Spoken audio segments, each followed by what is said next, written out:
Nuestro invitado especial de este momento, Hugo Verossi, especialista en Economía y Desarrollo. ¿Qué tal, Hugo? ¿Cómo anda? Buenas noches. ¿Qué tal, Ernesto? Buenas noches. Un gusto charlar con vos.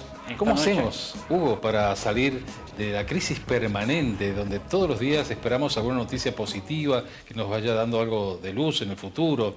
¿Qué hacen los países desarrollados para ser justamente desarrollados? Bien, justamente, bueno, eso es un poco la idea esta noche, salir un poco del dato de coyuntura que siempre charlamos y pensar un poco más a nivel estructural o un poco más profundo. También no deja de ser coyuntural porque en estos momentos estamos discutiendo leyes muy importantes para el país y además con algunas legislaciones que buscan persistir por los próximos 30 años. Entonces estamos hablando de cambios estructurales importantes y es un buen momento para debatir, reflexionar y pensar, bueno, ¿por qué algunos países son ricos? ¿Por qué otros estamos ahí medio a mitad de tabla y no logramos avanzar? Y otros países, digamos, históricamente han estado relegados. Por supuesto, hay muchas razones, es un debate muy amplio entre los economistas y particularmente los especializados en desarrollo. Pero bueno, esta noche vamos a tocar un tema particular. Si quieren ahí arrancamos. Que bueno, ¿cuáles son los caminos posibles para el desarrollo de Argentina y de San Juan? Ya que estamos aquí pensando también a nivel local. Y ver un poco cómo es el panorama de otros países. Si quieren, ahí pasamos a la segunda placa. Yo traigo algunos gráficos. Esta vez son prestados.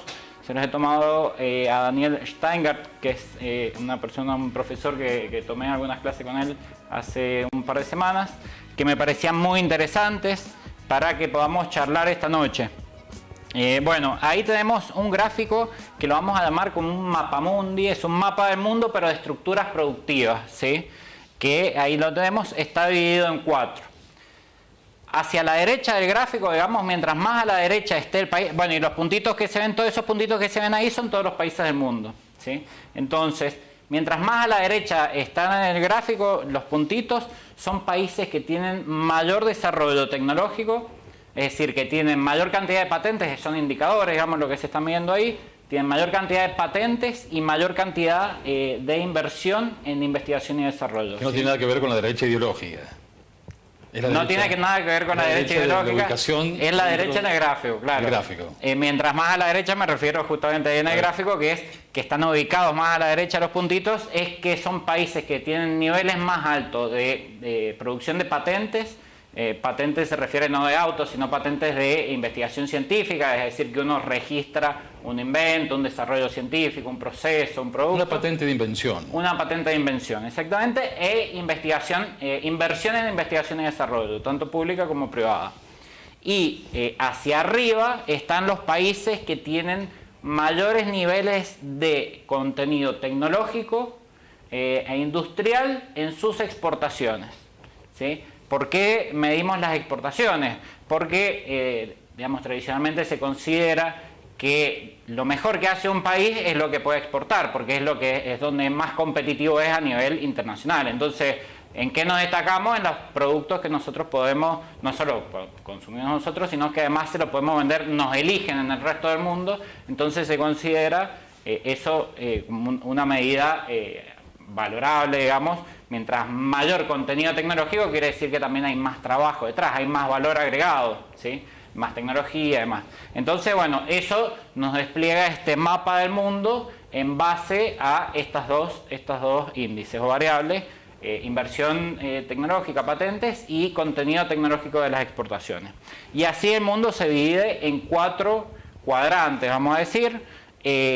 Ahí si lo ponemos en pantalla, bueno, a la derecha y arriba es donde están los países que son los más desarrollados, que tradicionalmente y los más ricos, ¿sí? Y ahí viene la pregunta, bueno, ¿por qué estos países son ricos? Bueno, porque en sus trabajos tienen mucho valor agregado y mucho contenido tecnológico, digamos. Que no tiene que ver tanto con los recursos naturales, que por allí hay una confusión. El caso de Japón, por ejemplo. Ahí vamos a charlar porque también los recursos naturales, que enseguida lo charlamos, pueden ser un vector para el desarrollo y para la riqueza, porque ahí tenemos algunos países que son en ese caso. Decía entonces en el cuadrante de arriba a la derecha tenemos países, por ejemplo, como Japón, Taiwán, Corea, ahí viene en la punta, tenemos también Israel, muchos de los países de Europa, tenemos Alemania, Suecia, República Checa, Finlandia, Austria, bueno, Italia, Francia, entonces Gran Bretaña, Canadá, Dinamarca, todo eso están arriba, es decir, tienen alto contenido de tecnología y de industrialización en sus exportaciones y tienen alto contenido de desarrollo de patentes, desarrollo de procesos productivos y demás. Y todos sabemos que entre esos países están los más ricos del mundo.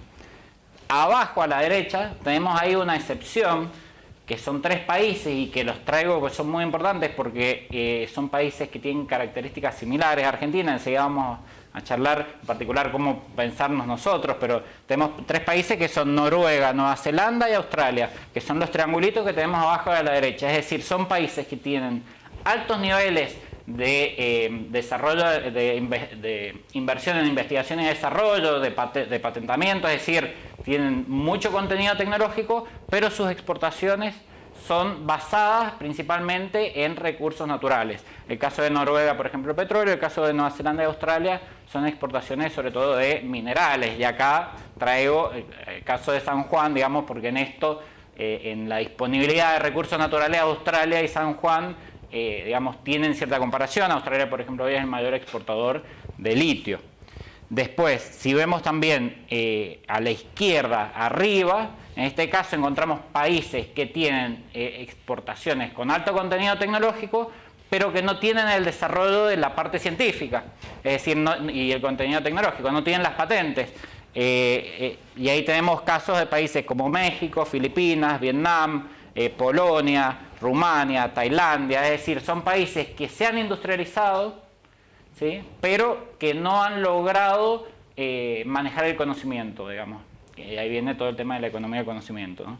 Entonces, no tienen patentes, se han convertido de alguna manera en ensambladores, es decir, tienen producción industrial, venden televisores. En el caso de México, por ejemplo, tiene amplias zonas con muchas fábricas, que son fábricas que antes estaban en Estados Unidos y se instalaron en México porque la mano de obra es más barata, ¿sí?, pero solo hacen la parte del contenido, eso, es industria, pero con mano de obra. Pero no la innovación, no están en la patente de innovación. Y por último, abajo y a la izquierda, ahí en el mismo gráfico, tenemos un poquito más a la derecha a todos los latinoamericanos. Ahí tenemos Argentina, que está un poquito más grande, que dice ARG. Brasil, está ahí también Rusia, por ejemplo, tenemos Uruguay, y bueno, y más a la izquierda todavía, otros países latinoamericanos y la gran mayoría de los países de África, ¿sí?, que están a la izquierda. ¿Qué quiere decir que están en ese lugar? Que, por un lado, lo que exportan son materias primas, ¿sí?, todos recursos no procesados, ¿sí?, y por otro, también tienen muy bajo contenido tecnológico en el desarrollo, es decir, no invierten en investigación y desarrollo, no invierten en ciencia y tecnología, no desarrollan patentes, es decir, no hay innovación en procesos productivos, no hay innovación en productos y demás. Si nos pensamos a San Juan a nosotros, yo diría, si bien no está acá en este gráfico porque es internacional, que estamos todavía un poco más a la izquierda y abajo que el promedio de Argentina, ¿sí?, porque Argentina tiene algo de contenido de exportación industrial, tecnológico. En San Juan la gran mayoría de lo que exportamos, la gran mayoría es piedras preciosas, se llama, que es las rocas que extraemos de la montaña, sin procesar, y también del sector agropecuario, exportamos semillas, exportamos uva, exportamos vino, con algunos niveles de industrialización, pero no somos como Taiwán, digamos, que su mayor exportación, que es que está más arriba, que exporta chips, que enseguida lo vamos a traer también a colación. Todavía somos un país que exportamos productos básicos. En gran medida exportamos productos básicos. Si vemos la canasta exportadora de Argentina, la soja ocupa el primer lugar, después derivados de soja también. Estamos aumentando las exportaciones de petróleo crudo, también tenemos la posibilidad de exportar gas, pero nos falta el salto tecnológico. Falta el salto tecnológico, y ahí es donde pasamos ahora sí a la tercera firmidad, que es, bueno, entonces, vemos que esta es la estructura del mundo, ¿sí? Entonces, lo que sabemos es que para ir a la derecha, digamos, en términos del gráfico, necesitamos sí o sí el desarrollo científico y tecnológico, ¿sí? Y para ir para arriba la industrialización. Pero hay distintas posibilidades. Tenemos los casos de Taiwán, de Corea, de Japón, que tienen alto contenido tecnológico en las exportaciones, pero también tenemos casos de países que son muy ricos, que es el caso de Australia, Noruega y Nueva Zelanda, que han utilizado sus recursos naturales para para el desarrollo. Bueno, y ahí vemos en el gráfico, entonces, ¿cuáles son las estrategias que nos podríamos plantear? La estrategia de Corea del Sur, por ejemplo, que es muy intensivo en tecnología, pero que es un país chico que no tiene muchos recursos naturales. Pensemos, Corea del Sur tiene más o menos el tamaño de la región de Cuyo, pero la población de Argentina. Entonces, ellos tienen mucha gente y poquito territorio, ¿sí? Después tenemos el otro extremo, el caso de Australia, que tiene la mitad de la población argentina, pero el doble de territorio. Entonces, la cantidad de recursos naturales en relación a la cantidad de gente es todavía más grande que la Argentina. Nosotros estamos medio ahí en el medio, entre los dos, digamos, entre Corea del Sur y Australia. Entonces, un poco la estrategia que podemos pensar es, bueno, ¿cómo hacemos para movernos? ¿Cómo hacemos para llegar a ser Australia? Si tenemos acá en San Juan minerales, y esto por ahí lo traigo a colación con las leyes que se están discutiendo hoy, ¿cómo hacemos para pensar que Argentina o San Juan se convierte en Australia y no, por ejemplo, en la República Democrática del Congo? Pensemos, Australia es el mayor exportador de litio y es un país rico y exporta minerales. La República Democrática del Congo es el mayor exportador mundial de cobalto, que también es un mineral muy importante para todo el tema de las baterías, la transición energética y demás. Los dos exportan minerales. Pero ¿qué es lo que diferencia a Australia de la República Democrática del Congo? El nivel de desarrollo que tiene la cadena productiva de minerales en torno a la actividad. Es decir, se extrae el mineral, pero no solo se extrae el mineral. O, por ejemplo, en el caso... En muchos casos se procesa, pero también hay muchísimas actividades que se desarrollan en torno a una actividad tan grande como la minería. Podemos pensar acá el caso de la minería de cobre, que está pronto a iniciarse. Entonces, bueno, no solo se extrae el mineral, también se producen servicios. Bueno, de hecho hoy hay compañías internacionales australianas, digamos, trabajando también en otros países, pero se desarrolla todo hacia atrás y hacia adelante de la cadena. Así, tenemos el cobre, pero para poder extraerlo hay un montón de insumos que se requieren, detrás infraestructura, desarrollo de infraestructura, servicios mineros, que algo de eso hemos logrado desarrollar en los últimos años en San Juan, y de hecho tuvo un crecimiento bastante importante la provincia en los últimos años gracias a esos desarrollos, digamos, proveedores mineros, servicios industriales y demás, pero que cada vez más buscan incorporar desarrollo científico y tecnológico en el trabajo que realizan, ¿sí? Ya entrar al área del software, servicios de alta capacidad, de alta tecnología y demás. Algo de eso tenemos, pero todavía ahí nos falta muchísimo por trabajar, digamos, si queremos convertirnos en Australia, en Noruega. ¿Y qué nos falta, Hugo? Porque tenemos materias naturales, materia prima, materia gris. ¿Qué materia nos falta? Por un lado, necesitamos capitales, digamos, porque es verdad que ningún proyecto de estos tamaños se puede hacer sin capitales. Pero acá, y es donde traigo a colación el régimen de inversiones que se está discutiendo, es, bueno, ¿cómo traemos esos capitales y en qué contextos? Si yo planteaba la semana pasada, digamos, lo que plantea la ley tal como está escrita hoy, ahora se está igual modificando en el Senado de la Nación, pero tal como está escrita la ley incentivaba que las mineras trabajen como un enclave, es decir, que no se vinculen con la industria local, porque se liberaban las importaciones, entonces ellos podían traerse maquinarias, insumos, todo ese tipo de cosas, en vez de comprarla a San Juan. Si nosotros logramos repensar esas leyes, pero planteando estrategias para pensar, bueno, ¿cómo hacemos para convertirnos en Canadá, en Australia, digamos?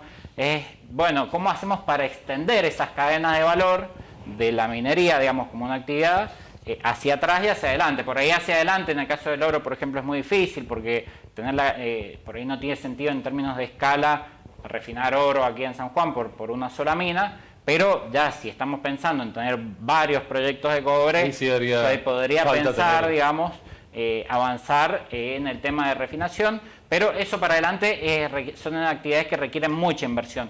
Pero hacia atrás, digamos, hacia atrás me refiero en todo lo que se necesita para poder desarrollar la minería. Sí tenemos capacidad, hemos desarrollado una industria y es importante sostenerla y fortalecerla en el tiempo. Entonces, que podamos repensar cómo estas leyes, cómo plantearnos estrategias a partir del sistema legal, pero también desde la provincia, para poder fortalecer aún más todo ese sector que provee, y que pensemos, por ejemplo, toda la minería que hemos tenido en San Juan, que si bien ahora está un poco más baja que lo que era hace unos años, desarrollamos industrias que ya no solo le venden a las mineras sanjuaninas, también hoy la minería de Santa Cruz, por ejemplo, recibe muchos productos que se hacen acá en San Juan. Incluso tenemos trabajadores, servicios mineros y todo, que gracias a que se desarrollaron previamente con la actividad minera en San Juan, hoy se los podemos vender a otras provincias. Y bueno, es lo que hace Australia, digamos, el desarrollo de la minería logró que hoy los australianos estén brindando, o los canadienses, servicios mineros en el resto del mundo, o por ejemplo en el caso de Noruega con el petróleo, brindando servicios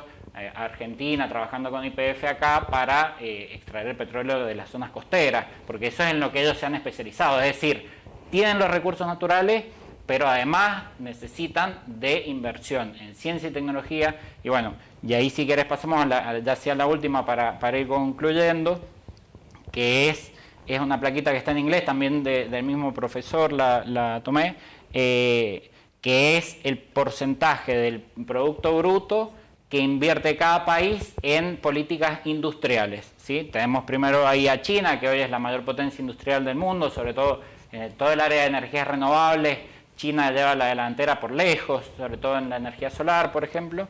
Y después abajo tenemos Estados Unidos, Corea del Sur, Francia, es decir, los países desarrollados invierten en política industrial, invierten en ciencia y tecnología, invierten en educación mucho, porque es lo que permite el desarrollo del conocimiento. Hay que apostar al conocimiento. Y bueno, y ahí en particular Estados Unidos, si vemos ahí sale una barrita como proyectado para el 2023, en los últimos años en Estados Unidos se han aprobado leyes muy importantes y con financiamientos muy grandes. Una es la Chips and Science Act. Esto viene, por eso mencionaba Taiwán antes. Taiwán, la mayoría de las exportaciones de Taiwán son chips. Ellos se han especializado en hacer todas las partes de las computadoras, todos los electrónicos tienen chips, ¿sí? Entonces Taiwán produce eso, y lo que observa Estados Unidos es que si China toma el poder en Taiwán, se les cae el principal, ellos importan todos esos chips y toda la tecnología que producen en Estados Unidos se hace con chips de Taiwán. Entonces dijeron, no, esto es un peligro para la seguridad nacional, necesitamos relocalizar y que nuestras industrias produzcan los chips. Entonces han aprobado una ley, una millonada, digamos, son más de 200 mil millones de dólares, 4 o 5 veces el crédito que nos dio el Fondo Monetario, que es plata pública, que va a fortalecer la industria y la ciencia y la tecnología en Estados Unidos en el desarrollo del área, por un lado es la de chips, se llama Chips and Science Act, y también se aprobó otro paquete, y esto ha sido con apoyo de todo el Congreso, por eso pienso que es un buen momento para discutirlo también en el Congreso de Argentina. Con apoyo de todo el Congreso se votó la Inflation Reduction Act, que es la ley de reducción de la inflación, pero que tiene muchísima plata para todo el área de energías renovables, porque lo que ellos están viendo es que el aumento de los costos de la energía ha sido lo que ha impactado en la inflación de Estados Unidos, lo mismo, bueno, estamos viendo acá. Entonces se han planteado una gran política industrial de desarrollo de tecnologías para potenciar las energías renovables. Pensemos acá en San Juan también tenemos muchísimo potencial en el área de energía solar. De hecho ya tenemos varios parques solares y tenemos muchísimo para desarrollar ahí, pero lo mismo, una cosa es, digamos, solo tener paneles solares y que los sanjuaninos solo participemos ahí limpiándolos, digamos, y otra cosa es que como sanjuaninos, y que tenemos acá las capacidades en la Facultad de Ingeniería y todo, tenemos ahí Instituto de Energía Eléctrica, tenemos las capacidades para potenciar y que nosotros también podamos ser el día de mañana una potencia en energía eléctrica. Solo tenemos que tomar las decisiones y legislar en ese camino. Bueno, recordamos que Energía Eléctrica, el instituto que lleva ese nombre en la Facultad de Ingeniería de nuestra Universidad Nacional de San Juan, logró imponerse en cantidad de empresas internacionales en todos los que fueron concursos para ver quién llevaba adelante centrales eléctricas, y ganó San Juan a través de nuestra Facultad de Ingeniería, lo que dice justamente Hugo ahora, el área de investigaciones eléctricas de la Universidad Nacional de San Juan. Muchas gracias, Hugo Verossi, por este tema desarrollado brevemente para lo que es el tema, complejísimo. Bueno, García Hamilton, que ya murió, pero era el dueño de la Gaceta de Tucumán, escribió ese libro, ¿Por qué crecen las naciones?, que lo recomendamos, pero esto está actualizado al siglo XXI, porque, bueno, García Hamilton murió hace 10 años aproximadamente. Muchas gracias, Hugo. Gracias. Bueno, de este desarrollo, crecimiento tan